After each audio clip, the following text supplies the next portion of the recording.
attention over the years, and the saga contains so many twists and turns that you can spend days digging through it and you'll still be left with a lot of confusion. But that's not all, folks, because we've also examined many events over the years that seem to have an eerie and almost unbelievable degree of symbolism, ritual elements, and esoteric patterning. Notable examples would be the founding of America, 9/11, and of course the recent Vegas shooting. Well, surprise, surprise, this assassination event is no exception. So the great Michael Joseph of the Schism 206 YouTube channel has returned on this fateful anniversary, not to rehash the whodunit conversations we've heard 1,000 times before, but to lead us through the deep, dark, occulted waters and unpeel the onion of ritual layers that he's extracted from that day. If you don't remember Michael's previous appearances on THC, we started with a show about his occult science series of YouTube videos and a dissection of the elite's secret religion. And in his second appearance, we took what he knows about this secret religion, the esoteric and exoteric expressions of it, and the words of Blavatsky, Crowley, and Pike, and we pulled it all together to see how it matched up with that bit of conspiracy lore known as the Hidden Hand Saga. And I really enjoyed both previous shows, and I'm sure today will be no different. Here he is, the professor of patterns, a scholar of symbolism, the autodidact of occult everything, Michael Joseph, my man. Welcome back to the Higher Side. Well, thanks, Greg, for the intro that I appreciate, but I'll take a little bit more humble approach with that. You got to get them hooked. But man, I think this is going to be great. I've heard bits and pieces of the occult aspects of the assassination and terms like the killing of the king ritual.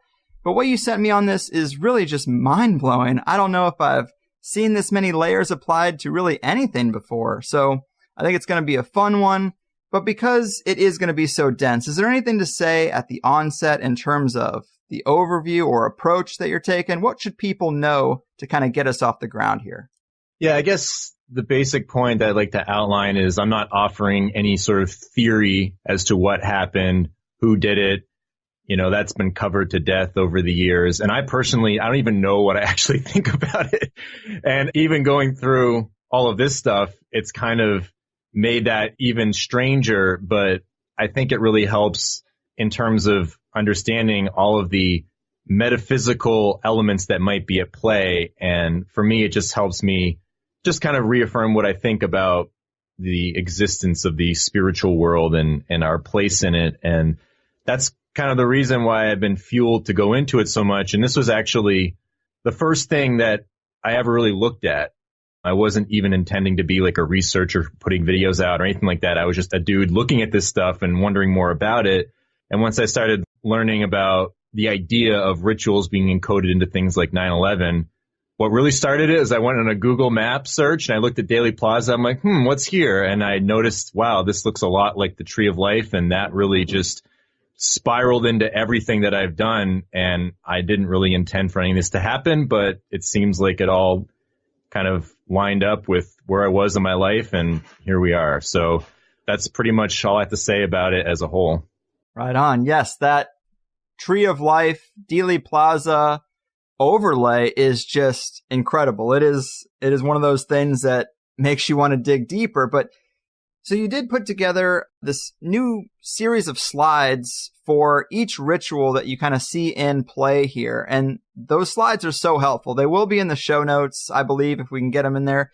But before we get to each one, just give people an idea of the depth here. Can you give us like a little list or overview? Like, it looks like you have a total of 7.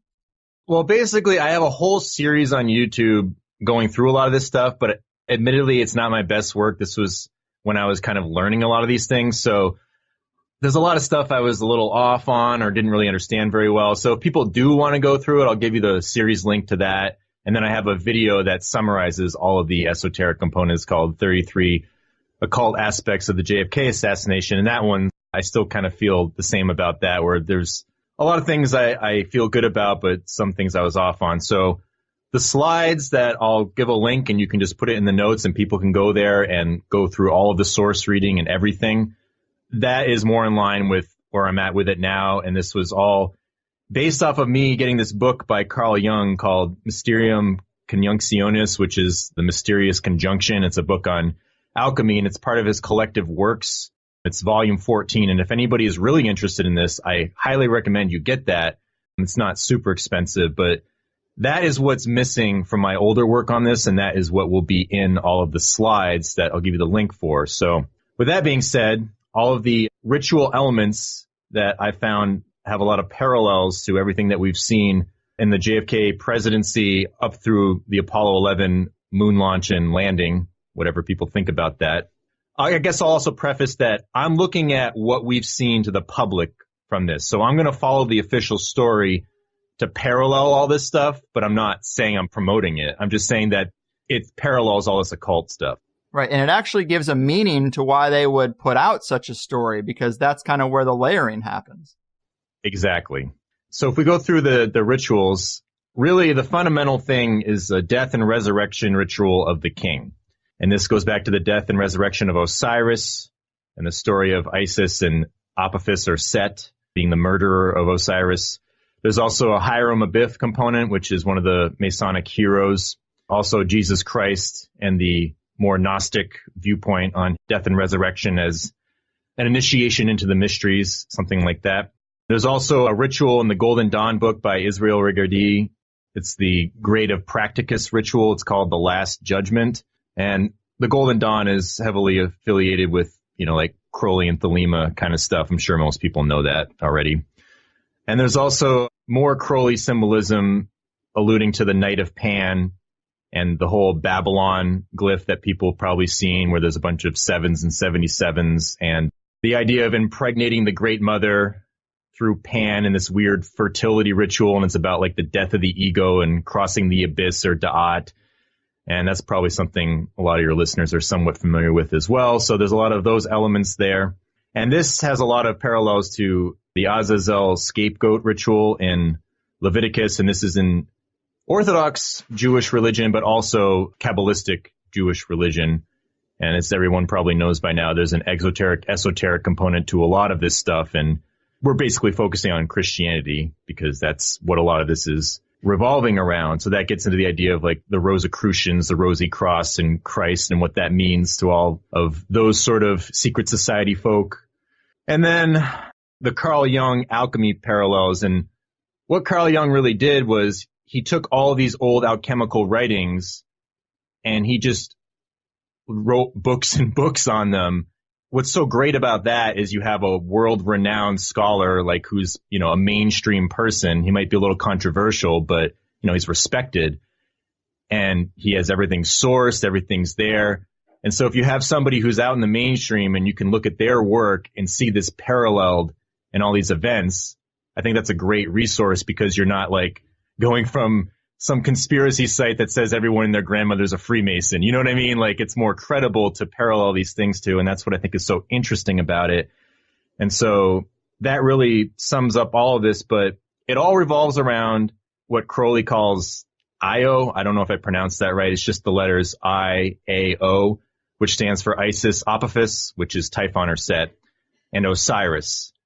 That is like the trinity of understanding all the secrets in nature, and I'll read a little quote from him a little bit later. But those are all the rituals that are sort of at play here, and there are a lot of ties to the Knights Templar with this through Albert Pike. If you read Chapter 30 in Morals and Dogma, I think we talked about this on previous discussions, but he says that the death and resurrection of the Knights Templar is reenacted through the ritual of Osiris and Hiram Abiff being, killed and resurrected in Freemasonry. And there's a lot of Templar stuff that is encoded into this, and it traces back to the Knights of Malta, the Vatican, and also royal bloodlines like the Plantagenets, and we'll talk about that in relationship to John F. Kennedy and the president. So that's all the ritual components, and then the magic behind it, I guess, if you look to Aleister Crowley philosophy. Actually, I'm just going to read this quote now. I think it will be really helpful to kind of set the tone for all of this. Okay, so this is from Magic in Theory and Practice.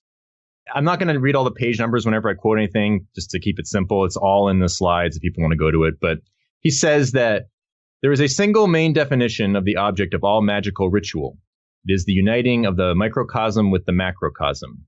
The supreme and complete ritual is therefore the invocation of the holy guardian angel, and that's his number 93 or whatever, or Io, or in the language of mysticism, union with God. So there you go, above, below, and this is why astrology is so important with all of this. If you can harness that astrological influence and manifest it in below to whatever your idea of this will is, then that would be an act of magic, right? Just by his definition right there. And so he has outlined in this book 3 main methods of invoking a deity. I'm not going to go through the first 2 because he says the third method is the most important. He says it's the most attractive of all. And it's the method of the drama, right? The stage, the play. I think this is why they love figures like Shakespeare so much and all of these mythologies, because if you incorporate this into magic, he says, essentially it's most useful for the foundation of a religion. I think he's being a little facetious there, but you can create a whole new religion if you utilize this dramatic method of magic. And he says that it is certainly so to the artist's temperament, for it appeals to his imagination through his aesthetic sense. So basically, you can be very liberal with this dramatic method. You can play upon mythologies and, interweave things here and there. And that is a point I really want to highlight, because there's so many different rituals that are encoded into this, and a lot of themes overlap, but sometimes certain things do or don't fit. But there's enough there that has really profound connections, and that's what I'm going to try to highlight the best I can in this. Right on, man. Yeah, it kind of gets into the principles and mechanisms behind setting up such a ritual, like as we were kind of talking about before. And you sent me something that says, just to condense what you said, is that any physical or literal component to the ritual is secondary to the primary idea of a spiritual teaching. Like the dramatic acting of it is more important than what actually happened. And that kind of gets into the official story versus what actually happened. There might be something behind the scenes, a shooter on the grassy knoll, but we don't worry about that because it doesn't come into play with the ritual we're trying to put out there. That's kind of the message.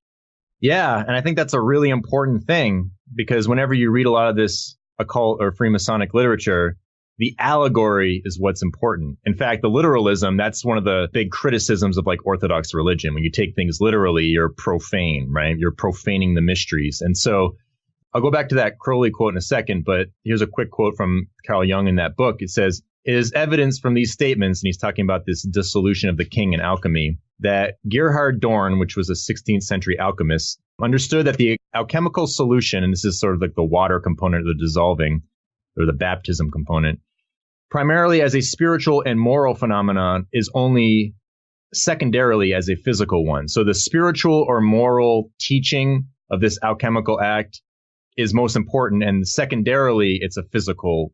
The physical part is what would be considered important. So to sum that up, it's kind of dense reading, but primary importance, the allegory, the story, the teaching, the spiritual mystery, religion, illumination behind it. And the secondary component, well, if it's physical reality, I guess that's cool. Right. So there's quotes, kind of littered throughout a lot of this that always imply that.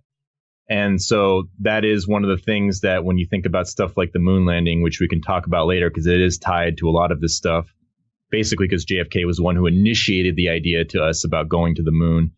It doesn't even really matter if it was real or not, because it was the spiritual oneness of seeing the divinely illuminated sphere. And remember, the sphere is of the compass, the spiritual nature, and things that are spherical are of deity. We went over this in our first talk. So right. That kind of outlines that. And it does sort of make sense in a way. It seems weird at first, but if you think of consciousness as primary, like everything derives from consciousness, you can see that affecting the minds of people is way more important than the physical reality. Oh, I agree. And it is very interesting because I kind of go both ways with this, where I do definitely take the material world to be of a lot of importance. But it is strange when you see like a lot of arguments going on, like just take the earth shape debate that's going on right now. There's a lot of weird consciousness shit that goes along with that, where there's like a lot of emotion involved, a lot of personal beliefs. There's a lot of metaphysical things going on with this argument. And people are trying to argue logistics intertwined with that. But I think the underlying current of what's going on is it's very psychological. And that's why I'm fascinated by the whole debate. I don't get involved in it. I don't care what the shape is or isn't. But the observation of everything going on around it is very interesting to me. And it is very much intertwined, I should say, with this esoteric religion as we've gone through in the first few discussions. But before we move on, I'll just read this last part from Crowley on this magic. And he says that this dramatic method, he says its disadvantage lies principally in the difficulty of its performance by a single person. So you have to coordinate a bunch of people to make this magic effective. And so that's pretty interesting with all the JFK assassination stuff and all the people involved. And when you look at some of the backgrounds of some of the people, like Abraham Zapruder was a 33rd degree Freemason, that's just fact. That's like out in the mainstream. That's not on some conspiracy site. He was. And so it's kind of weird. You think, well, if somebody was a 33rd degree Freemason, they should probably know way more about this kind of stuff than I do, because I'm not in a secret society. I'm just a dude reading this stuff. Right. So how can they not notice all the shit that I'm going to be talking about here?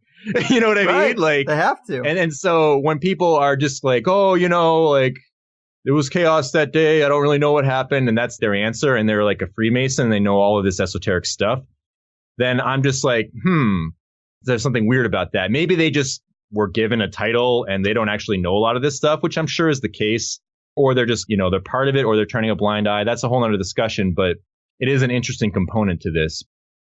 Crowley says that, again, this is the type of magic that's most useful for the foundation of a religion, and he says it's the method of Catholic Christianity and consists in the dramatization of the legend of a god. So if you reenact the drama of a legend of a god, that is this most effective method of magic. And to summarize this in the legend, he says that to one who understands this chain of the aeons, from the point alike of the sorrowing Isis and of the triumphant Osiris, not forgetting their link in the destroyer Apophis, there remains no secret veiled in nature. He cries that name of God, which throughout history has been echoed by one religion to another, the infinite swelling Paean Io, which is Isis, Apophis, Osiris. He says right there, if you understand the dying, resurrecting Osiris and this destroyer Apophis and this sorrowing Isis, there's no secret veiled in nature. You understand the nature of our reality. So that's pretty interesting, because that is really what this whole JFK assassination is featured around, is this death and resurrection of Osiris. And there it is right there. Right. And man, it does get so dense. It's clear that many mystery cults have rituals that seem to be in play here, or at least seem to have their source material in a lot of mystery cults that seems to be in play with the assassination. And, you know, you mentioned invoking a deity, like this would be the easiest way to do that, according to Crowley. Is that what we think the goal is here? Like, did they invoke some deity? I think the way that, at least I understand it, is the idea of deity, again, to the occultist, is this wholeness or oneness. So it's almost like we're in the fallen world where things are split into duality, right? So Osiris is the good and Set or Apophis or Typhon is the bad. Now, the occultist views them as one and the same. That's just been split, right? Mm-hmm. And so I think that's the secret, where the profane see things as good and evil, black and white, whatever, the Masonic checkerboard. That's what represents Earth. And we talked about this, I think, in the last time, where Earth is unequilibrated. And that's the goal of the adepts, is to equilibrate it to this wholeness of God. And so that unites the entire tree of life, you know, at the top sphere, the first sphere, the one, which contains everything within it. And this gets into the ideas about why the sphere is so important. It's because the center point of the sphere, that's like the beginning, or like the dot in the middle of the circle, the sun glyph. And then even, I think Kepler talked about this in Copernicus. It's like that shape is the most reflective of their understanding of God or deity, because it creates an infinite amount of points on a surface from the center point. And so that's why this oneness or this wholeness is so important. So Isis, Apophis, Osiris all together encapsulates everything in existence. I think that's what it is. But the story and the duality is sort of like for the profane, but the esoteric initiates know it's all comes from this one. And that's part of this illumination of it. And I know it sounds really abstract, but this is the viewpoint. And that's kind of the reason, I guess, it's abstract, is so, like, you know, I guess, quote unquote, the idiots don't understand it. But you could always say that, well, maybe this abstractness is just a guise to manipulate people. And it actually isn't a real reflection of the nature of God. I don't know. There's a lot of different arguments, but I guess the point being is that there's some supreme secrets in nature that are being revealed through this JFK assassination, whether we know it or not. And I think that how it gets absorbed in our subconscious, that is really important to them. And this will get into the ideas of the world soul and the chariot, which we'll talk about in a bit. Right on, man. That's a lot of context, and it's important. It's important to get that context. But to get into the main topic here, we're also going to up front talk about the archetypal roles that are in play with the characters in the JFK assassination. Do we want to list those? Yeah, definitely. So again, there's a lot of overlap between different names of deities and whatever, but they'll all sort of represent a similar thing. So JFK plays the role of the king, right? The king of Camelot. This would be like Osiris, the Hiram figure, the Christ figure, Christ the king. Definitely Apollo, because of all the connections with the Apollo 11 rocket obelisk that got shot out into space.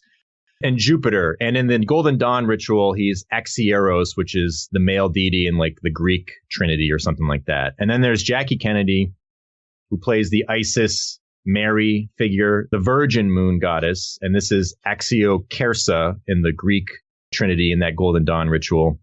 And then there's Oswald, who plays the Apophis, Set, Satan, Saturn, Typhon, the negative duality of Pan aspect. This is like Azazel, the scapegoat, right? And people always call Oswald the patsy or the scapegoat in the conspiracy side of it.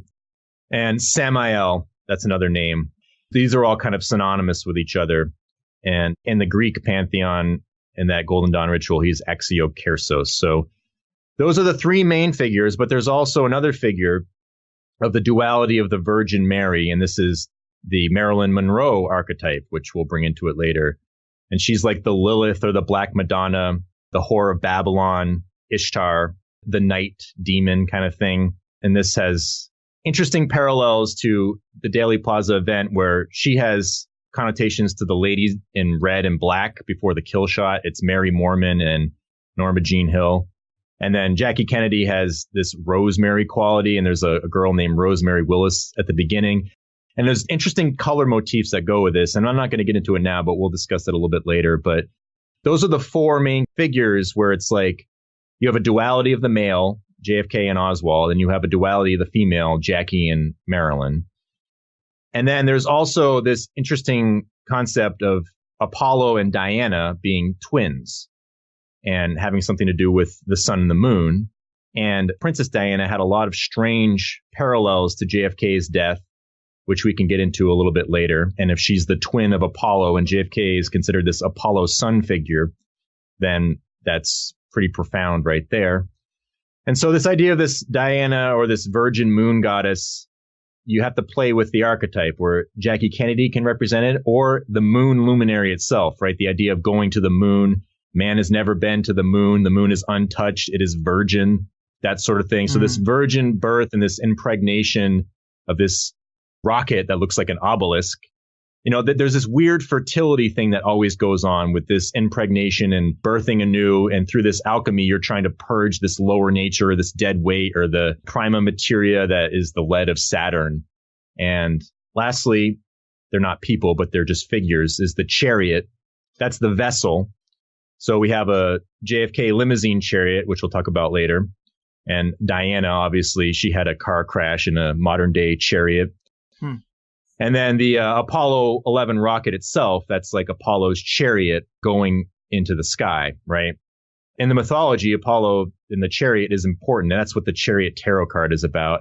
And then lastly, we have Daily Plaza, which is just essentially the Freemasonic temple, the Tree of Life. That is the temple where a lot of this ritual basically started and created like this first incarnation of all of this stuff. And so those are all the key figures that we'll kind of play upon and manifest the details from them as we go through.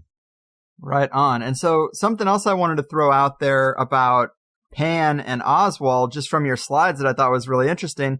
Oswald means divinely powerful god of the forest in English, which is like exactly Pan. And then he is a scapegoat. And I guess in the motif, the scapegoat usually kind of goes away in a way that's very familiar to the way Oswald kind of just went away as he was shot on TV out of nowhere.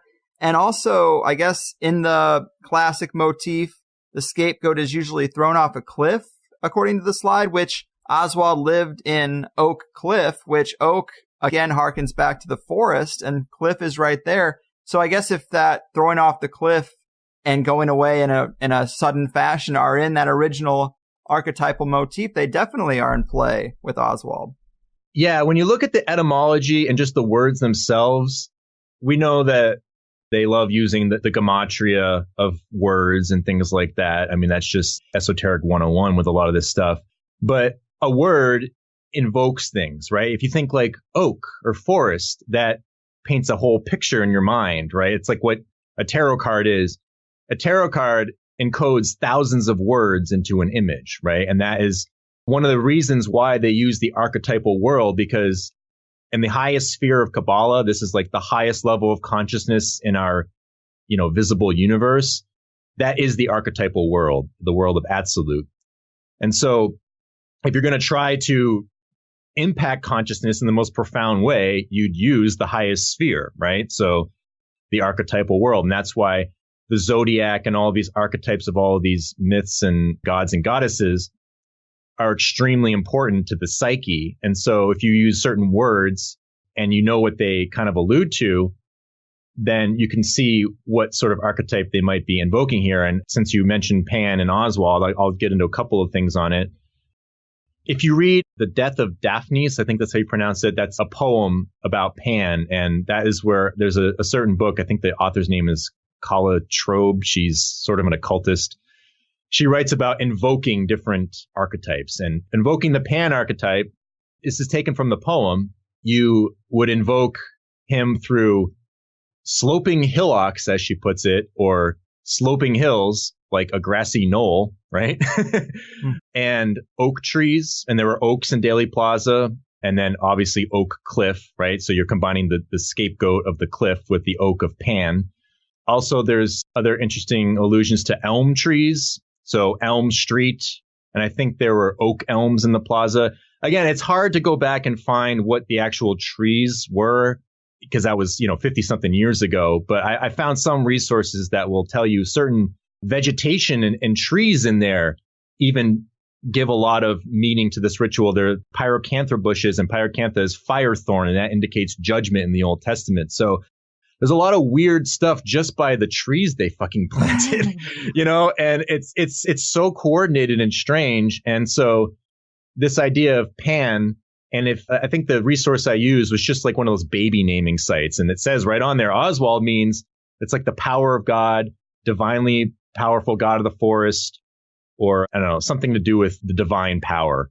And that is what Azazel means. It means to be fierce or to be angry, or the divine wrath of God. And that's what the ritual's for, the elimination of wrath of God. And it atones for sexual iniquity. And this gets into the whole Marilyn Monroe thing. I don't want to go too off into that tangent just yet, but you're right. Like, there's a lot of weird forest, Azazel, Samael, earthly demon stuff that alludes to Oswald. And if you look in his astrology, it's also reflected there in his moon.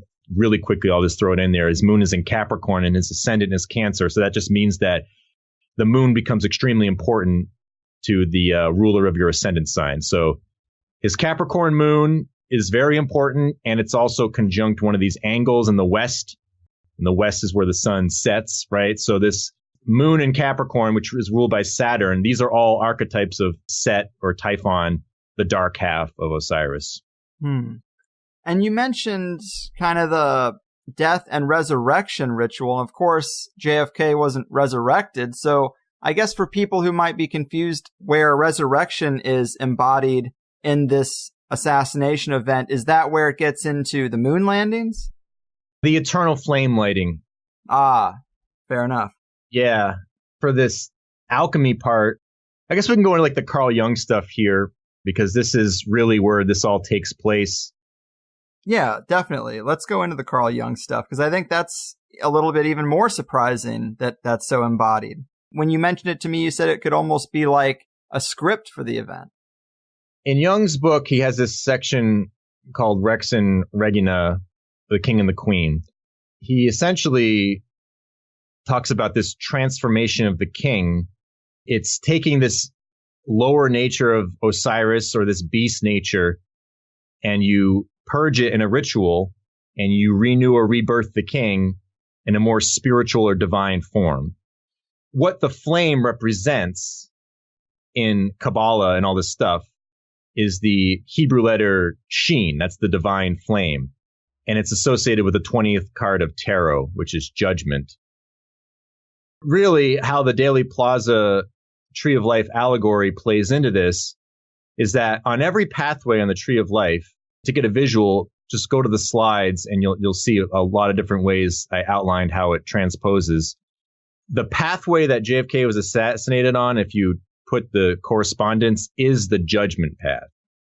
And that is the tarot card of judgment that this Golden Dawn ritual is completely based around. It's specifically designed for this pathway, and it's all about the triangle of fire going upon the initiate or the king to be transformed, right? And so that is what the eternal flame is. It's the Hebrew letter Shin, the divine flame, the triple flame. And so when you light that symbolically, you are resurrecting the divine spiritual essence of the person. Their physical body has died, and now the spirit lives on. So whatever the spirit was of the JFK assassination for the occultists, that is what lives on. And the Virgin, the Isis mourning motif of Jackie Kennedy, she's the one who lit the eternal flame initially. And the Queen is part of the one who resurrects Osiris in these rituals. And you can see it with the idea of Juno and the peacock. The peacock has some sort of association to the phoenix rising. It's sort of like, I guess, like this feminine aspect of it. So that is part of the resurrection. And I do think that the Apollo 11 launch is another component of that. Fair enough. And you also have a slide showing similarities between Dealey Plaza and not only just the Tree of Life, but also just a map of ancient Babylon. And that interests me because so much of the symbolism and the elite's ritual performances show a certain obsession with Babylon and all the Sumerian stuff. I guess we're talking about the Euphrates River and the Trinity River and how eerily similar they are. If you go to Morals and Dogma and you read some of Albert Pike, he basically talks about the latitude, longitude coordinates of ancient Babylon. Albert Pike says that Babylon was located on the 32 degree 30 north latitude line, and Dealey Plaza is on that same exact latitude line. So it's just shy of 33rd degree of latitude. And obviously 32 degrees and 33 degrees are important in Freemasonry in terms of Morals and Dogma. It goes all the way up to 32 degrees. And then the 33rd degree is that honorary degree. So it is interesting how ancient Babylon is on this degree for north, and so is Dealey Plaza.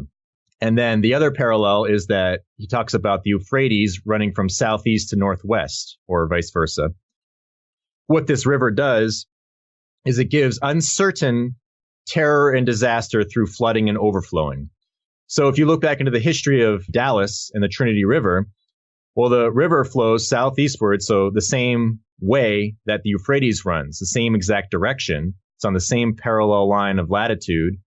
And they talked about all this flooding that happened back in the late 1800s and early 1900s. And George Daly, the one who obviously Dealey Plaza is named after, and he was also a 33rd degree Freemason and Knight Templar, and that is like official history. He's the one who had the idea of taming this flooding with a bridge. I don't know if he was actually part of the bridge that got built, but he was one who initiated the idea. So it's interesting. You have an initiate of the mystery taming this lower nature of the nature god. You know, Osiris has this connection to like the flooding of the Nile, and that's like the lower nature. That's like the set aspect. That's the darker part of nature, right? Terror and disaster, right? That's all the Saturnian archetype. Mm-hmm. So it's kind of interesting. Like he's the one who set out to tame that lower nature and get a bridge there and utilize Promethean technology. And again, I'm not saying that's right or wrong. I'm just saying that throw it in with all of this esoteric theology and it's kind of interesting. But point being, same parallel line, same direction of the river and the same behavior of the river. And it's also called the Trinity River. And there's a lot of etymology of Dallas and daily having to do with the Bonadea goddess and fertility and basically everything that's in the Empress card in tarot. And the Empress card in tarot, it's for the Hebrew letter Dalet. So think about like Dalet, Dallas. It's very similar. It's kind of interesting. Yeah. And if you break down Dea, right, goddess, and then Li or Lay, if you look up etymology for that, it's all having to do with livestock, pastures, grazing, grassland. Also, there's a Spanish component where it's the law. And if you look at some of the goddess figures in tarot, you have the justice goddess of the law, and you have the Empress goddess with all of the grassland surrounding her. And the justice card is for Libra, which is ruled by Venus, and the Empress card is for the planet Venus. So there's this Venusian fertility aspect to a lot of this. And Dallas comes from Scottish etymology, meaning meadow dwelling. So you have all of this weird meadow goddess symbolism encoded just into these names. And then you throw in the Babylon parallels, and you had the idea of the Bonadea and Faunus or Pan fertility rituals in ancient Rome, and you have all this Pan stuff with Oswald. You're just completing this circle of fertility rituals and Pan and nature. So it's very strange. Yeah, it is strange. And, you mentioned that Kennedy was the king, or the king of Camelot. Is there anything more we should say about making that connection symbolically? Because then it gets into, the chariot and the Tower of Destruction and the king being, quote unquote, decrowned. This is really foundational to this, actually. If you think about what happened after the assassination, he was called the King of Camelot, and Jackie Kennedy is the one who basically coined that term. And so this epithet is like famous, and I have a slide where it just shows all of the tabloids talking about life in Camelot, JFK's Camelot, remembering Camelot, Camelot lives. It's just like all over. And just think about how much all of these tabloid magazines flood the consciousness of the people at large. And there's even a magazine that says America's royal family is the Kennedys. And that's kind of one of these names that people will give them.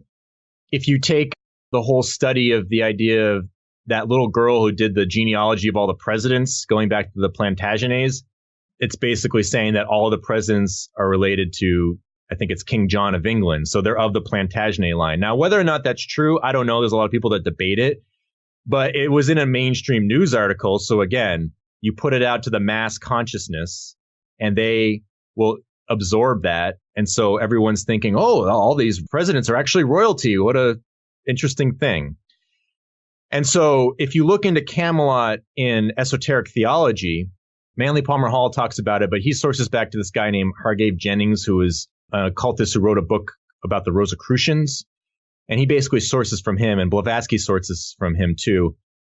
He's got some interesting stuff in his book about the round table of King Arthur and how it connects to King Henry VIII. And he was like a union of the bloodlines of, it was the Lancaster and the House of Lancaster and House of York. This is the Tudor rose, where the white rose is the House of York and the red rose is the House of Lancaster. And it's all embodied in this unity of bloodlines in Henry VIII. And Henry VIII is depicted on this round table in the Winchester Castle in Britain.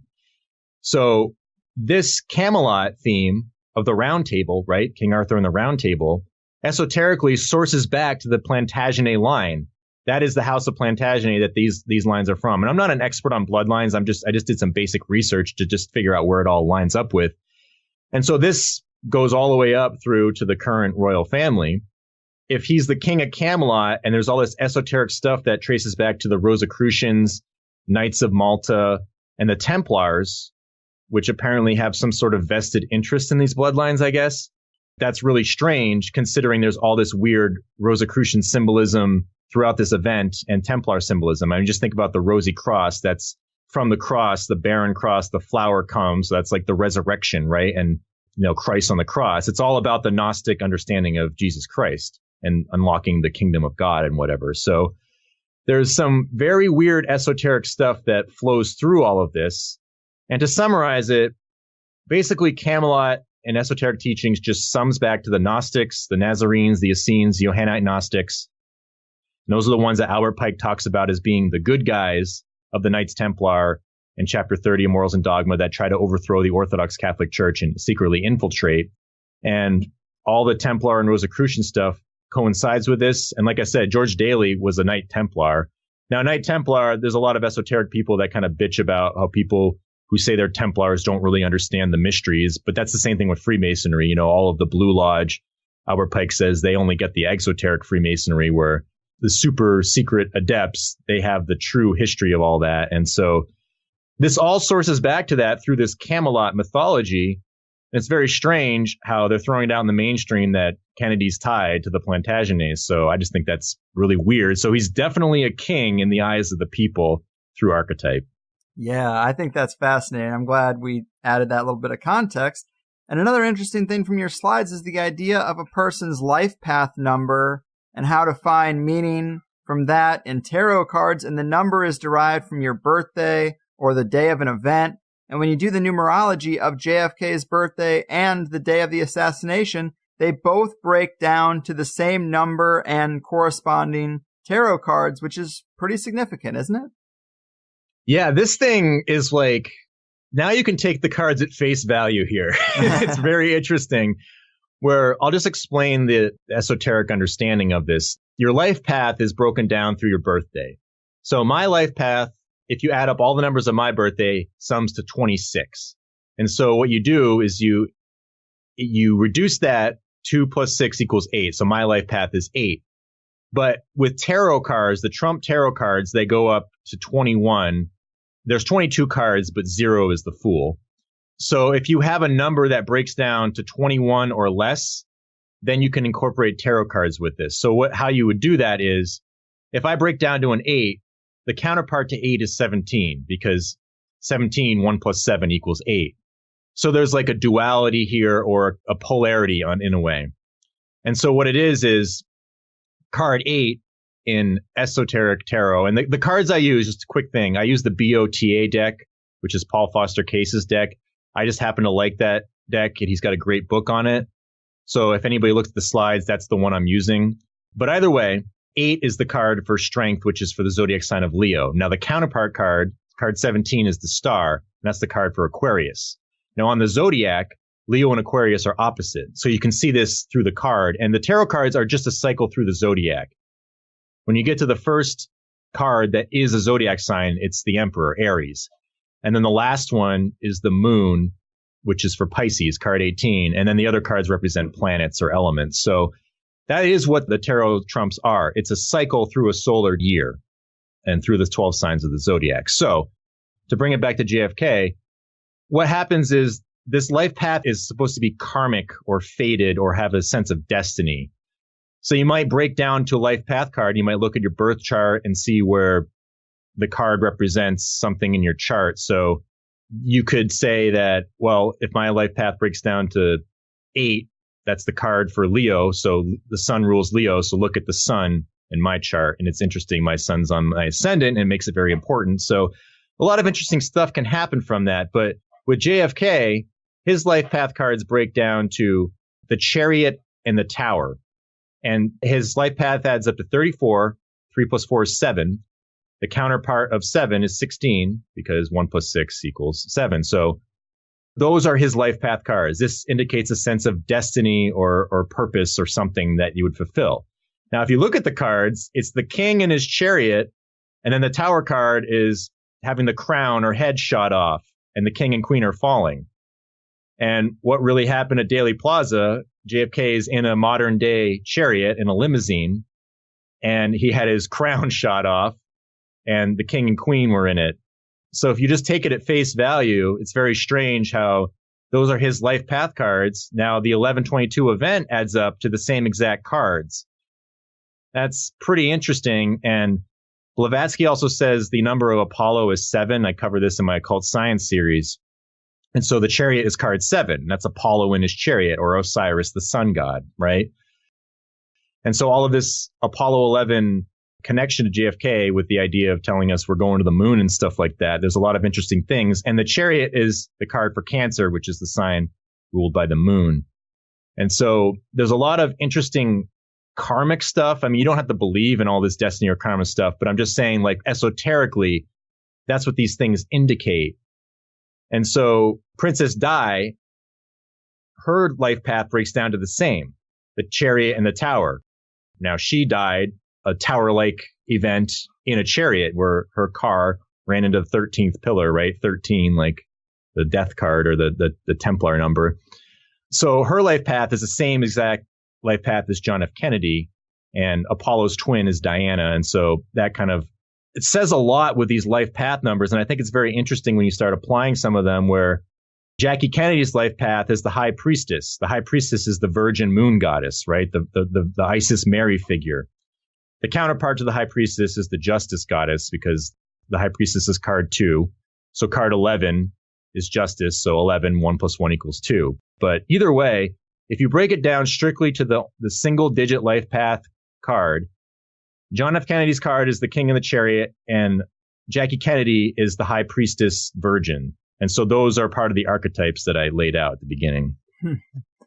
Man, I just think it's amazing how these different systems all sort of apply. Like, I guess tarot, astrology, the tree of life, these are all like blueprints for reality or the simulation we're in to some degree. I know there's just a ton of astrological significance, and I think sometimes that can be the hardest to conceptualize for people, but you gave me a really good baseball analogy.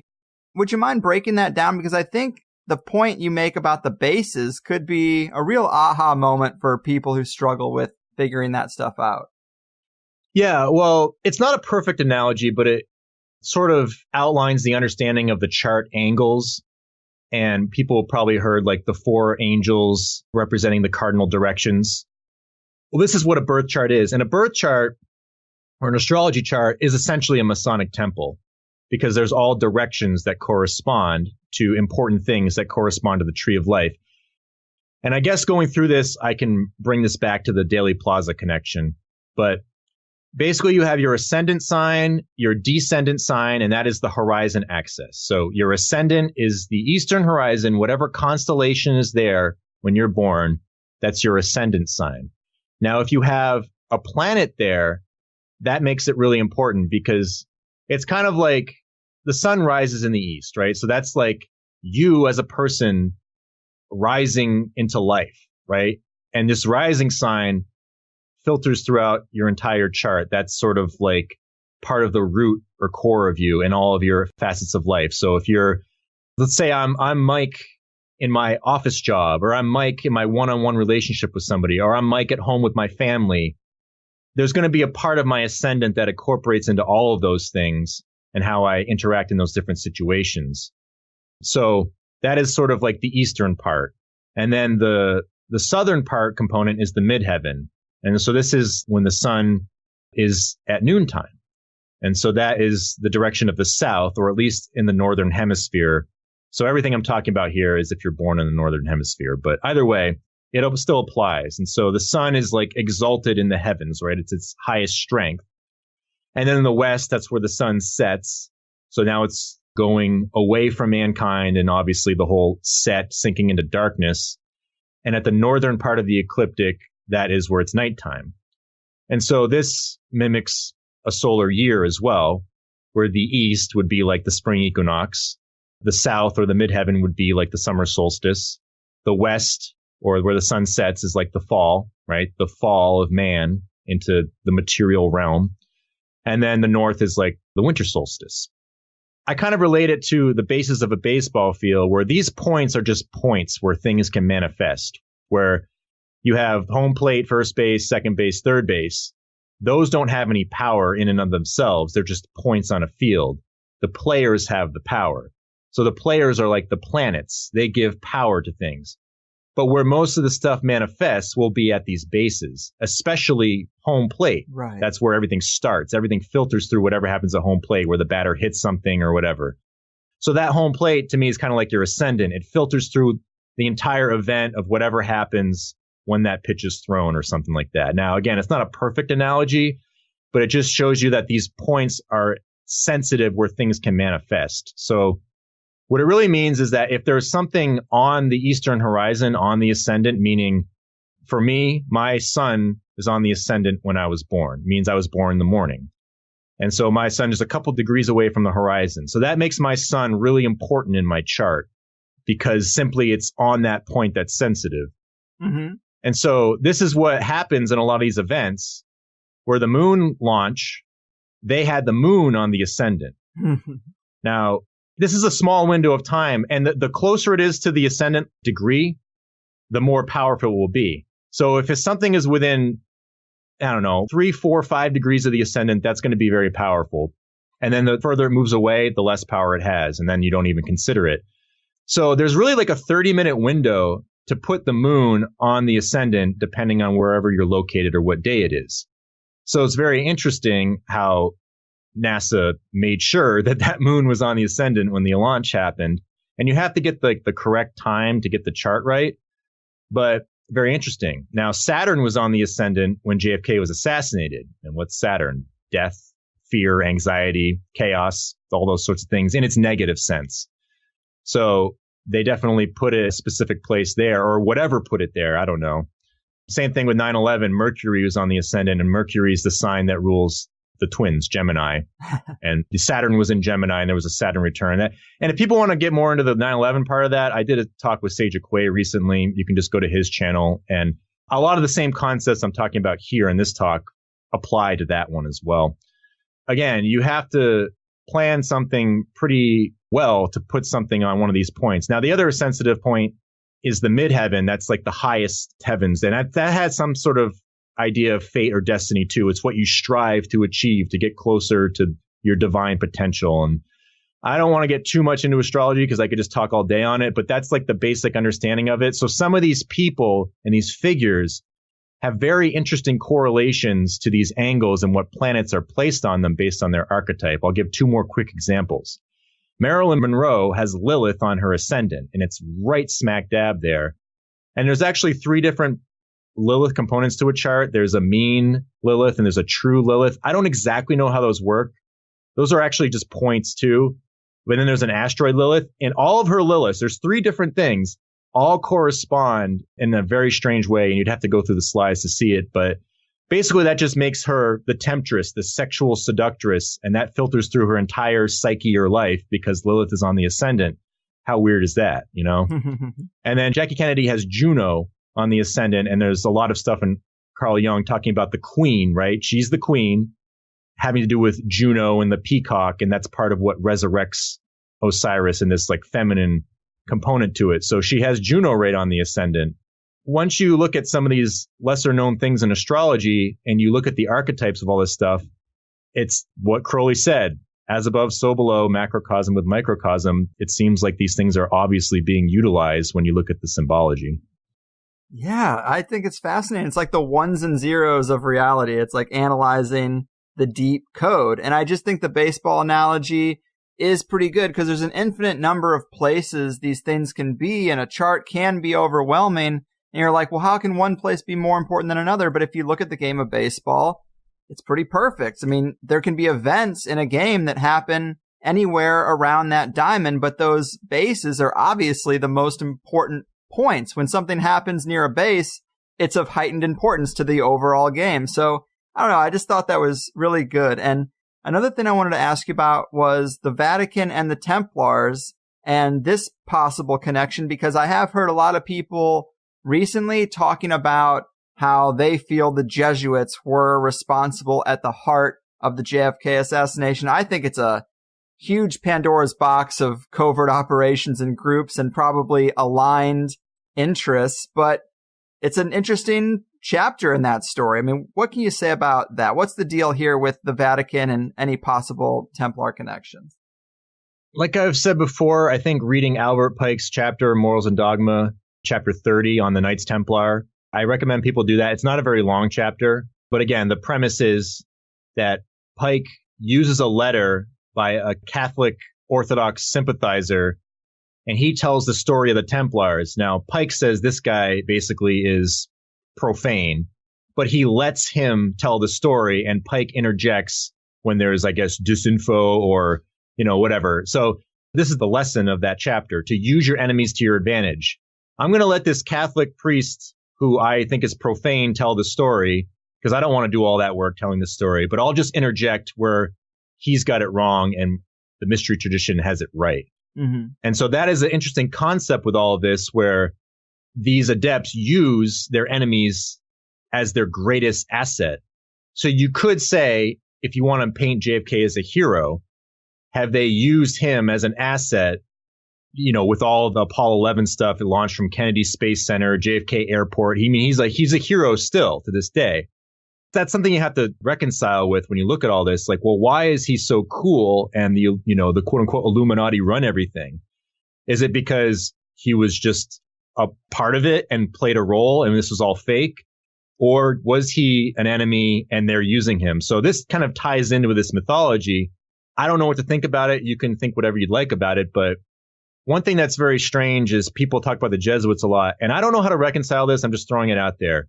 Blavatsky and Pike and all these esoteric people, they don't like the Jesuits. They think the Jesuits suck. But Blavatsky kind of puts them in the category of sort of the Orthodox. So that's something that I'm just very confused upon.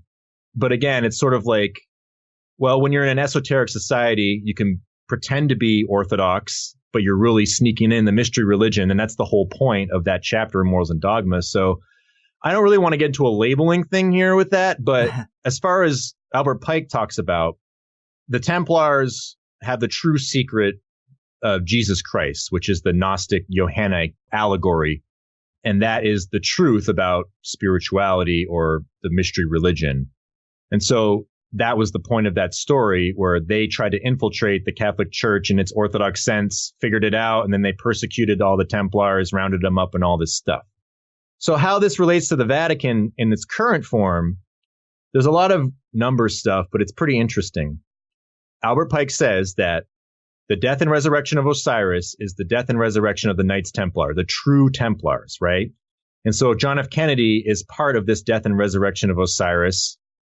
And the Templars' goal was to infiltrate Orthodox or demiurge, quote unquote, institutions like government or monarchy or the papal authority. Then it's very strange that there's a lot of Templar symbolism on, and everybody accuses that this was the event that the Illuminati infiltrated the United States government. Again, this is all like the hearsay about it. I'm not saying that this happened or not, but the dates are very interesting how all this matches up. And I have a video in my occult science series if people want to go more into this. It's video 28.1, the Vatican See and the Templar Resurrection. So to source this, just go watch that video. But the essence of it is that the Templars sort of formed with the Knights Hospitaller and the Knights of Malta in 1113 AD.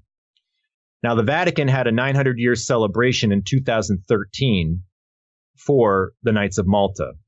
And so that corresponds with that year that they were formed. Now, the Templar persecution happened in the 1300s, if you believe the official chronology. And obviously the Friday the 13th thing was important. But also, this is really strange. On 1122, the date of the assassination, in 1307, all the Christian monarchs ordered to arrest the Templars and confiscate their lands in the name of Pope Clement. And that same day, Jacques de Molay retracted his confession before the Pope. So on the same day JFK was assassinated, an important thing happened in the history of the Templars. Two important things. And the same day. Yeah. And add 1122 together, it's 33, right? The parallel on which the assassination took place and hits Babylon. Yeah, and then the 22 represents the 22 cards of tarot, the 22 pathways in the tree of life, and 11 is the two pillars, right? So just encoded to that date is reflected in Dealey Plaza. And then fast forward to 1313. This is the year that Jacques de Molay was executed according to esoteric philosophy. Now, the historians will say 1314, but Blavatsky states that the true Templars, their secrets are vested in meeting every 13 years at Malta, 13 in number, commemorating the year of the death of Jacques de Molay in 1313. And she says what they do is they plan the future religious and political fates of nations at these meetings, right? These are the true Templars, according to Blavatsky. And she also says that this degree of morals and dogma represents the revenge of the Templars. And so if we have a papal decree on 1122, order the Templars be taken out by the quote-unquote Orthodox Christian demiurge institution, did we have a revenge of the Templars on 1122? to commemorate that date. And now they're infiltrating like the government or something. And my question is, if you go into the Kabbalah of Scorpio and the tarot card of death, card 13, because 13 obviously is like the Templar number. If you take the Hebrew numbers associated with it, the Hebrew letter Nun is assigned to this card. So there's always a value to Hebrew letters. Now, some have 2 as a final value. So Nun has 2. It is the value of 50 and the value of 700. What's very interesting is 2013, when we had this big Templar or Malta celebration, that was the year 50 years later of the JFK assassination. Huh. So that's a Kabbalistic number for the Templars, 50 years. Also, think about the year 1313, right? That was the big year of the Templars basically being taken out. There's a Templar prophecy. I'll read a quick quote, and you can go to my series, talk about this is from the Knights Templar website. Now, again, this could be sort of exoteric, but there's very interesting stuff going on with it, where they say that the plan of the temple was successfully implemented on April in 2013 ahead of schedule to fulfill this Cathar prophecy of 1313 AD based on the ancient Prince Melchizedek scroll of the Essenes. Now, Pike talks about the Essenes being intertwined with the Gnostic Templars. So there's this prophecy from the year 1313. It says, in 700 years, the laurel will grow green again. Now, if you add 700 years to 1313 AD, it's 2013 when we had this big Knights of Malta celebration. So my question is this an esoteric revealing to the world that they've finally infiltrated the Vatican, or they have, but now it's out in the open? It's very strange when you look through all these dates, and this is getting a little long-winded. I'll just wrap it up with this. Pope Francis's inauguration celebration was on March 13th, 313, right? Now, the esoteric date of Jacques de Malay's execution, according to Blavatsky, is March 19th. And so if you add that up, it's the third month. 3 + 1 + 9, that equals 13. It's the celebration of Pope Francis's inauguration. If you add the year, so March 13th, 2013, add that all up, that equals 13. And again, this is the year 2013. So all of these weird dates add up with the Templars, their story in 1313, the JFK assassination, and the Knights of Malta celebration in 2013. And remember, Camelot goes back to all of that, the Malta, Rosicrucian, and Templar stuff. To top it all off, I'll finish it with this. The Vatican took a painting that was done where it mimics Pieta of Michelangelo, where it's the Virgin holding the dead sun god Christ in her lap. Some guy made a painting of JFK dead in Jackie Kennedy's lap. And if she's already this Isis Mary virgin goddess holding the slain lion or lamb, whatever you want to call it, in her lap, this is a painting that the Vatican now has at their museum. You know what I mean? Like, what the fuck? Right. Very on the nose. So there's just so much Vatican Templar stuff surrounding all of this death and resurrection. And again, I just harken back to the point where Albert Pike says that the ritual death and resurrection of Osiris represents the Templars being resurrected from their original persecution, 1313. Not to mention frame 313 is the kill shot. Right. Frame 313. I mean, we're talking about an individual frame of a video. This kind of precision is just insane. The connections are unbelievable, from the 33rd parallel to the similarities of the topography of Babylon and Dealey Plaza, the fucking overlay of the Tree of Life, the numerology, the astrology, Carl Jung's archetypes, the ritual similarities to mystery cults. It's no small thing. Yeah, I hear you. And, you know, we could go through more of Carl Jung's alchemy, because that will outlie a lot of this Rosicrucian type symbolism from the Zapruder film. Sure. Again, this whole idea of the alchemy of the king and queen is the central theme here. And one thing that Carl Jung talks about is this idea of the king and queen as two lions. They are these lions that sort of devour each other in this way that they fight and then they copulate. So basically they're at odds with each other and then they're, you know, making up and having sex, right? Or whatever. This is kind of this theme. And he talks about how there's this erotic animal nature to this theme of this lion. And the lion is the king, right? I mean, we know that. And so there's all this weird tabloid stuff. I kind of looked it up in passing, but it's pretty funny how like there's this copulating and bickering theme between Jackie Kennedy and John F. Kennedy. And this represents the serpent of the caduceus, where they separate and then they synthesize, separate and synthesize. That is what the lions bickering and then copulating represents. It's just the same motif. And so there's all these weird tabloids about like Jackie wants to divorce him because he's unfaithful. And then there's like a tabloid about how before the night of the assassination, they had like sex on Air Force One, joined the Mile High Club. This is all tabloid shit. But again, this stuff goes out to the masses. So the masses see them as like this bickering couple in a way. Mm-hmm. And it represents these lions in alchemy.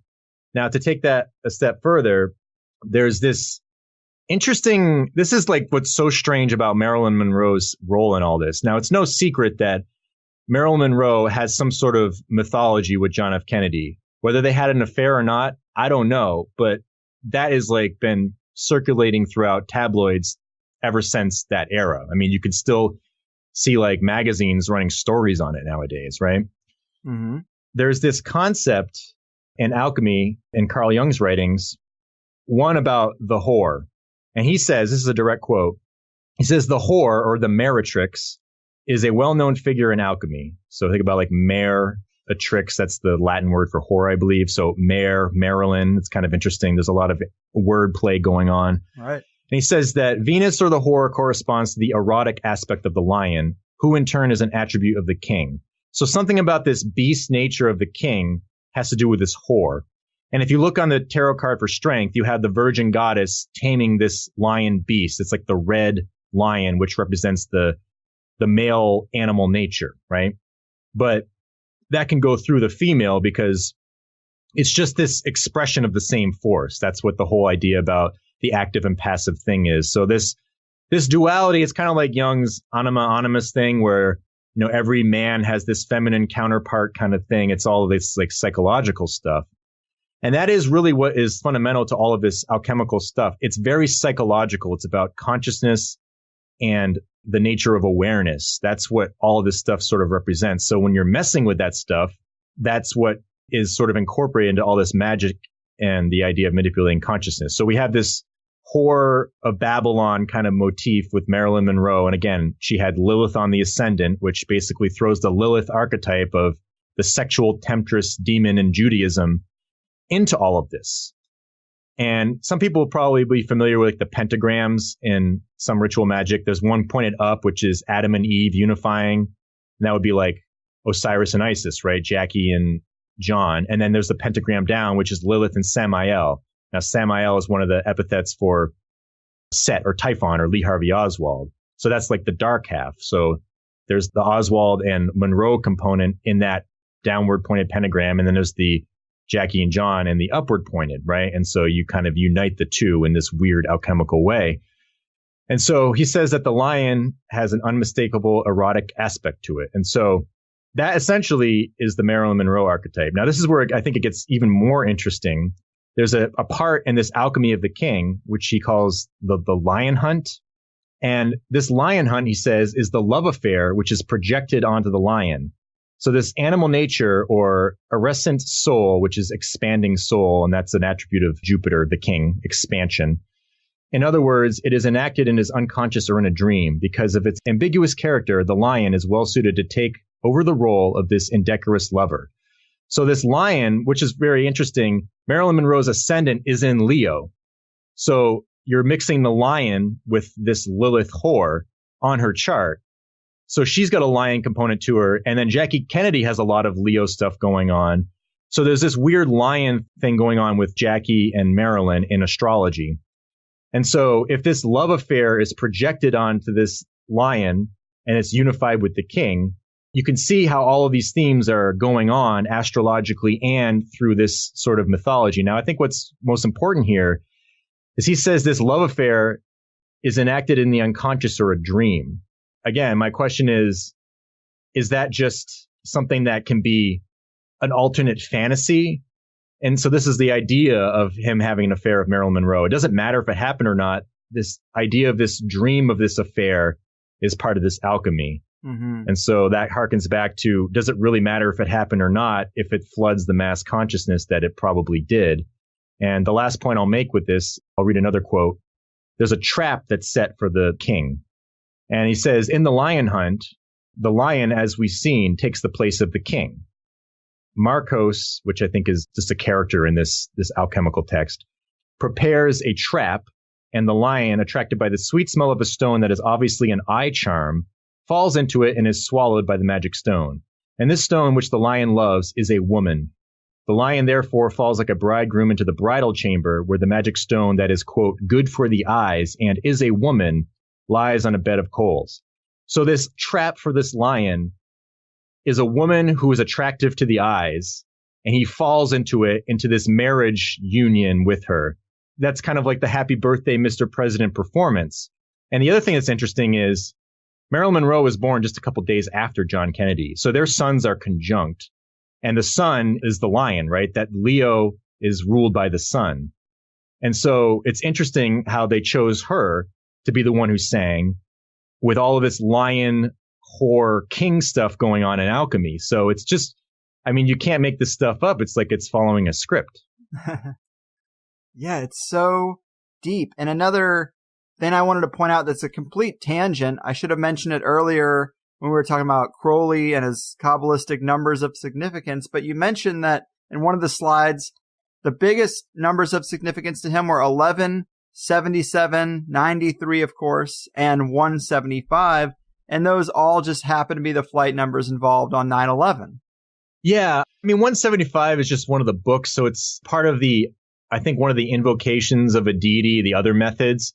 But if you look at his Babylon glyph, which is the star pointed down right into the material, this is part of the idea of alchemy where you're poisoning the material, you're intentionally making it dark, or you're intentionally going to this animal nature as part of this death and rebirth. And this is all part of the Night of Pan and stuff. And Pan, again, it's like a lusty, sexual, phallic god.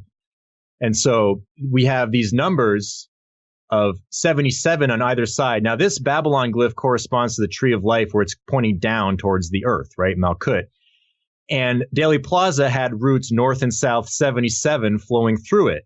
So if you transpose that, like on Crowley's Babylon glyph, that is incorporated into Dealey Plaza, this 77 Crowley glyph. And if this is all about, you know, this sexual animal nature being purged in a purgatorial fire in a ritual, that all lines up with this Crowley stuff. And so 11, the number of magic itself, 77 is part of the idea of Oz. Now I think about Oz, Oswald. Oz is basically the Hebrew letters Ein and Zayin, and these are the tarot cards of the devil and the lovers. They're the polar opposites. The devil is the darkest point of materialism or your sin nature, and the lovers is like this motif of illumination, looking up to the heavens. So this is kind of what I think Baphomet is sort of built upon, where you're unifying those two cards in some weird way. And so 77 to me is kind of like this alchemical number. And 93, obviously, there's much ado about that. So yeah, again, those are all the flight numbers. And if you add up those flight numbers, it equals the gematria of the Hebrew word Boaz, which is the word for the dark pillar. Jeez. The pillar of darkness, the pillar of judgment or severity. It's part of one of the gematrias of it. The other number that goes, there's two different spellings of Boaz or Boaz, I don't know how people pronounce it. One enumerates to 356, that's all of the flight numbers in 9/11. The other enumerates to 377. And if you took out the license plate on JFK's limousine when he was shot, it's GG300. Now G, seventh letter of the alphabet, you just throw in a 7 there, GG equals 77. So it's like 77, 300 on the license plate. Add those together, it's 377. That's the other part of a gematria for the dark pillar of Boaz. And I have this all laid out on a slide. People are probably kind of confused by it. And then the last point I'll make about that is that GG, if you take the Hebrew letter for G, which is Gimel, that has a value of 3. So GG could be seen as 33 as well. So his license plate basically says 33, 300. Add that together, it's 333. And that's a number of this Karanzan demiurge figure and Crowley's passing through the abyss. And some people say it's associated with chaos magic. I don't really know much about that, but you have this encoding on the license plate of this Kabbalistic chariot of 333, a Crowley number, also 377, this judgment number, not to mention just 33 and 77 separated. And then 300, as I mentioned, is the number for the tarot card of judgment, the Hebrew divine flame, the eternal flame, the sheen flame. That is so every single aspect of that license plate has all of these Kabbalistic numbers that are very much in line with this idea of death and resurrection, going down into the darkness of materialism and this Saturnian lead and being purged by this fire. I mean, it's all in these numbers and it's crazy. And I try not to get too much in the numbers because that's going to confuse a lot of people, but I can't help myself, you know? Right. I mean, it is crazy. We mentioned the 313 in the frame of the Zapruder film, and then you got this in the license plate. It is just crazy to have this kind of synchronicity detail. And if I've learned anything about magic, it's that your magic is going to be more potent the more things you can stack on top of it. You know, Gordon White, who's taught me a lot about magic, kind of talks about when you're doing your personal practice, he equates it to a slot machine, kind of like, you know, you want to line up the right planetary hour with the right planetary day, with the right planetary, you know, with the right time of month, with the right day of the week, with your own birth chart. The more you can stack up, the more potent it's going to be. And that seems to be in play here with things as simple as a license plate. It's all coded. Yeah, I mean, that is a point that I'm glad you said it because I can't stress that enough. The more esoteric shit you throw into a ritual, the more powerful it'll be. That's just like a practical theory of it. So if they're throwing in like every ritual in the book, it's crazy. And think about the effectiveness of it. This happened over 50 years ago, and it's still like one of the most hotly popularized topic in like, I guess, the conspiracy world or the truther world, if you want to call it that. But even in the public. And I mean, think about like the movie JFK. Like this is something that has been going on. Like I said, there's all these articles or newspaper magazine covers that come out still on the Kennedys and the mythology around it. The more they flood us with it, the more it just keeps going. It's really strange. Right. And I mean, in American history, it's probably the JFK assassination, the moon landing, and 9/11 would be the three of the biggest things that are in American history. And all of them are just drenched in this shit. Fascinating stuff overall, man. And huge thanks for the amount of preparation you put into doing this show. Clearly, formatting slides and all that stuff. You put several hours into it, and people should know that and appreciate it. Is there anything else to drop on them before we go? Of course, you still have your YouTube channel. Like you said, you're kind of trying to get away from this stuff in some regard. I keep sucking you back in. But, you know, you also talked about maybe making astrology your life's work or something. Where are you with that stuff?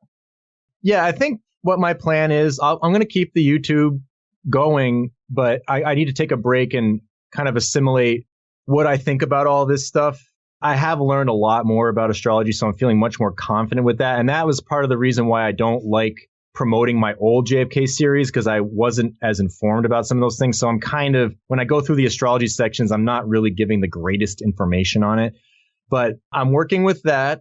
I'm going to try to make a website, launch it, and I want to try to make it affordable. I see a lot of astrology out there. And again, I don't care what people charge. I'm not here to like call people out on outrageous prices to me.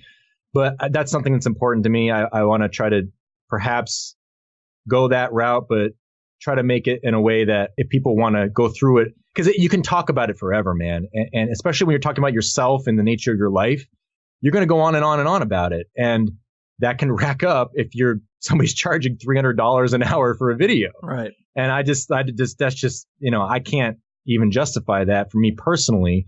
So I want to try to figure out a system that works, that I feel comfortable with. And then I also kind of am thinking about doing some other series on YouTube. One that might be like more like advice for truthers, and not in a way that like, I know everything about, you know, looking at conspiracy, but more like, these are the things that have been helpful for me. Looking at this information, looking at that information, not giving opinions about it, but saying, hey, man, these are things that I think are really important to look at if you're just coming across all this stuff, different perspectives, and help dealing with it, you know, not being so bummed out by it, not being so, you know, because when you first come into this, usually you're hit with the fear porn first. The economy is going to crash, the Alex Jones stuff. You got to buy gold, all that stuff. Mm-hmm. And I've gone through that, and you just realize like there's a lot of different traps that cloud your emotional mind versus your logical mind. And I don't even think that people are necessarily conscious of it who are promoting fear porn. I don't get angry at people anymore about that as much, because usually when you're duped into something, the first thing you do when you admit it is you project all your anger on the thing that duped you. So this is why when people come out of like Orthodox Christianity, they have a huge bone to pick with it because they feel like they've been brainwashed, or vice versa. Somebody comes out of guilty. Somebody comes out of New Age and then they become a Christian. They have a bone to pick with New Agers being all satanic. It's like this polarity that you got to be careful about, because that is, I think, how deception works. They play off your emotional baggage with these things. It's just how any fucking cult works. You know what I mean? And so I kind of want to just put some information out to people that help me deal with those things and step back when I felt like I was falling into those patterns. And so just create like a little series where like 5-10 minute videos of me just kind of talking about those sorts of things. And maybe it'll be helpful for people, because again, I'm on the part of it where I want to start bringing a bit more positive aspects to all this stuff. And that's kind of a reflection of my state of all this. Like, I'm interacting more with my immediate community, people who don't know about any of this stuff, people who are still in the matrix. I still find a lot of value in that and getting away from this. And, you know, I've been doing different things, getting more active in sports again, stuff like things I think are really healthy. And I'm able to interact with that world and not be bogged down by like when something happens like Las Vegas and everyone's talking about it. I'm just chill about it. You know what I mean? And yeah. I think that that's ultimately a place where people want to be, where you've recognized all this darkness and you're not ignoring it, but you're able to deal with it in a constructive way and still be a decent human being, at least more often than not. So that's kind of where I'm going with all of this. And I guess once I get the astrology officially launched, maybe we can get in touch and do a little show that talks about stuff that has to do with that and ways you can utilize it in a positive way without any real like overly religious component to it. Just an aspect of psychology, I guess. For sure, man. Yeah, I think that'd be great. And I think you should pursue that track. You got a real knack for it. And you were definitely right. The biggest chip on my shoulder has been about being raised Catholic and going through that Catholic school system. And of course, they did have another box for me to fall right into, which was atheism. And that really took up just as much time. And I should probably be mad about that too. But you know, in the end, I don't think either is right. And it was the psychedelics that showed me the box I wanted to be in. And that's, I think, I don't know why they're illegal, but hey, man. Yeah. And so I'll just counter that point with one thing. Yeah. I mean, that's the process, you know? It's kind of like the way your relationship with your parents. You inherit good and bad things from them. You see the good things coming out of you. You see the bad things. Now, a natural reaction when you see the bad things coming out of you, you get angry at your parents. And that's happened to me. But at some point, you have to have that higher mind of like forgiveness or understanding that I can't change those things in them. So I'll just change it in myself and lead by example. And you kind of perform your own weird alchemical transformation that way. And you end up having a better relationship with them, where if you can understand people's flaws better, you don't cater to them by not doing them yourself. And that's really all you can do, because you can't control everybody else. And that's the problem, I think, is everybody wants to control people to bring them into their own mindset because it gives you this self-reaffirmation of your own beliefs. And to me, that's kind of egoic, you know? And so it's a lot of fine lines with this stuff. That's my personal viewpoint on it. And I think that a lot of this occultism with balancing the opposites, that concept is a great concept. It's just, it's the way a macro concept manifests. Does the macro match up with the micro? And that's where the things differ between me and my relationship with this stuff and how the elitist occultists seem to be implementing it. And I think that everybody has probably had some sort of understanding of that at their journey throughout looking at all this stuff. And I commend people for looking at it. And even when people get upset and angry and start behaving maybe like a little bit badly, that's part of this process. It's very strange. And it sucks that we all have to look at an event and be like, did people die here? Did people not die? Yeah. It just sucks that we're put in that position to have to try to make that call in our head. And that is something I can sympathize, where I don't really fault people for making a claim on it either way. I don't like doing that. But like at some point, you just kind of throw your hands up in the air and like, dude, I'm just going all in on this because I'm fucking sick of like balancing this all out. And I have sympathy for that. So, amen.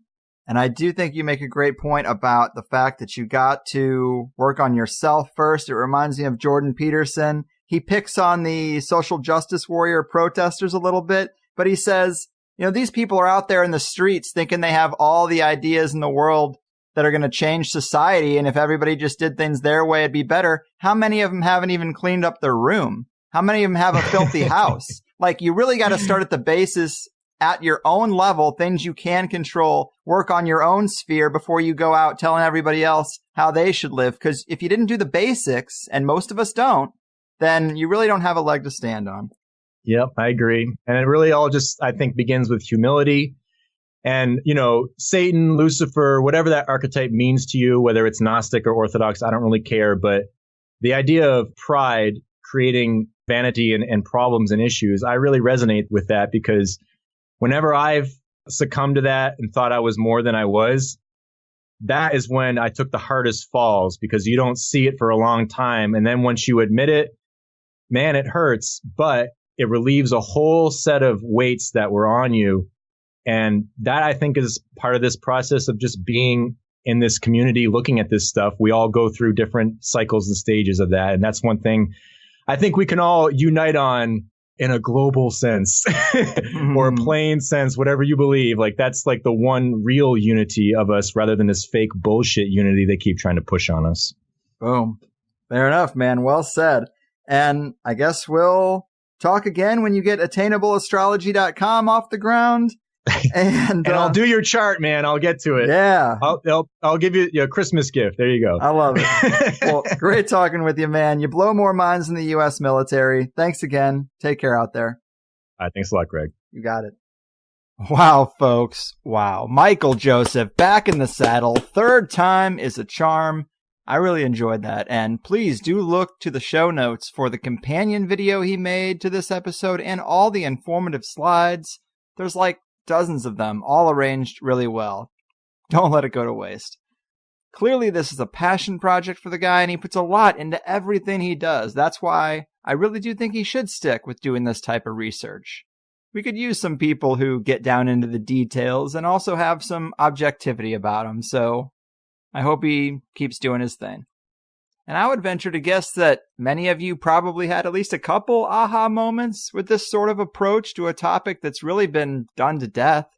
I've just been so into the esoteric elements of these major events recently, of course Vegas comes to mind, that I thought the JFK assassination would be just another event worth revisiting through that lens. And luckily, I got a guy. I thought the stuff about the decrowned king and the chariot was really interesting, as well as Dealey Plaza and the Tree of Life overlay, and of course the life path number stuff. Although I was thinking about the life path number and how that could work if it's derived from your birthday, since the Gregorian calendar is not really a product of the natural universe. Star alignments affecting your life, I kind of get, but a man-made calendar? I guess, like Preston Gibbs said, there really is a system in everything. A pattern will unfold eventually. But I even asked Michael about this, and of course that's something he's wondered before. But for him, he said it was best to stop trying to rationalize all that and just chalk it up to an element of metaphysical transcendence. And I think that's not a bad approach. I tend to drive myself crazy with these sorts of, if this is true, then how does that work, etc., type of hamster wheel mindsets. But Michael was also telling me about some further research he was doing into JFK Jr. and the plane crash that he was getting into after the show was already recorded. And he was saying how JFK Jr.'s plane could also be considered a chariot, and it crashed on the same day as the Apollo 11 moon launch and the Trinity test.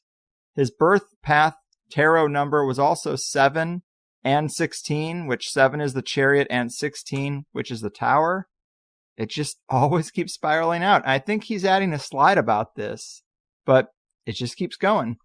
Like Chris Knowles in the Siren Saga. I'm still talking to him about that. In fact, there's a few elements, if you're following the Secret Sun blog, that you might have noticed my name popped up, but it always tends to go deeper when you're talking about these esoteric elements. There's just such a strong undercurrent of connectedness to me recently. And not like in the I just did LSD for the first time sense, but almost like the universe is fucking with me.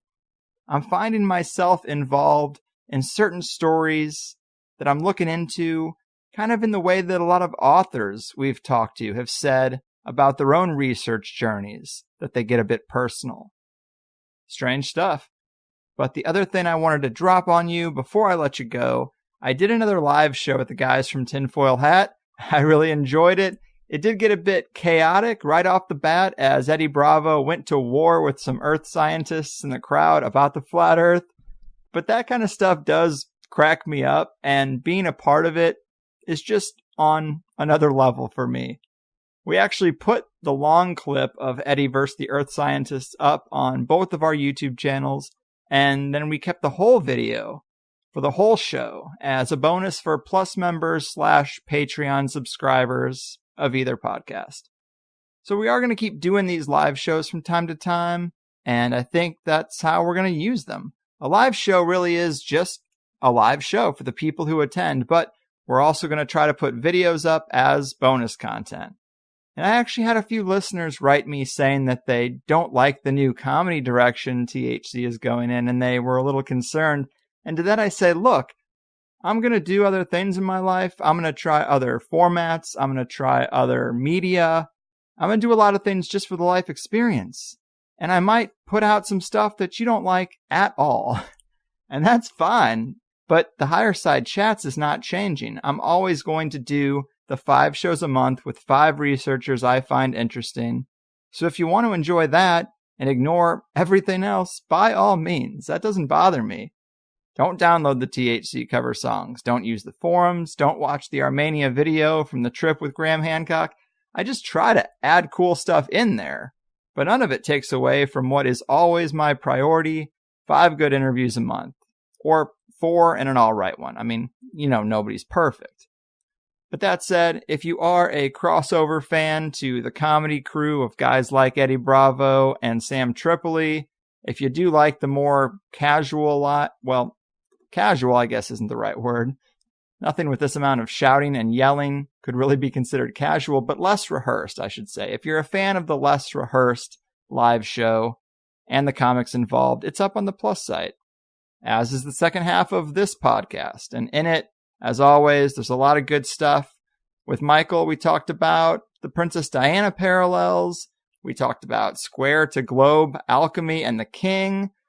We got into which conclusion Michael is brought to by analyzing the esoteric elements in relation to who the guilty parties might be and where the truth behind the conspiracy might lie. We talked about the thought that some high-level players in the simulation of life could be NPCs, to use a video game analogy. The chariot as a symbol for the world's soul, reflection between the king and the kingdom, a wider conversation about who's at the top of the pyramid and how it's structured, esoteric symbolism and technology, and what that indicates about some of man's crowning achievements, symbolic and numerological connections between the Trinity test and the Apollo missions, and a lot of other good stuff. Remember, $5 a month for 5 2-hour-long shows, sometimes longer. I think this one is an extra half hour. Big thanks again to Michael Joseph for all the work he did and for that extra time and the supplemental material he gave us. And I'll see ya. I've done my part. Your move, ritual organizers, occult overlords, and metaphysical masters of our domain. You're fucking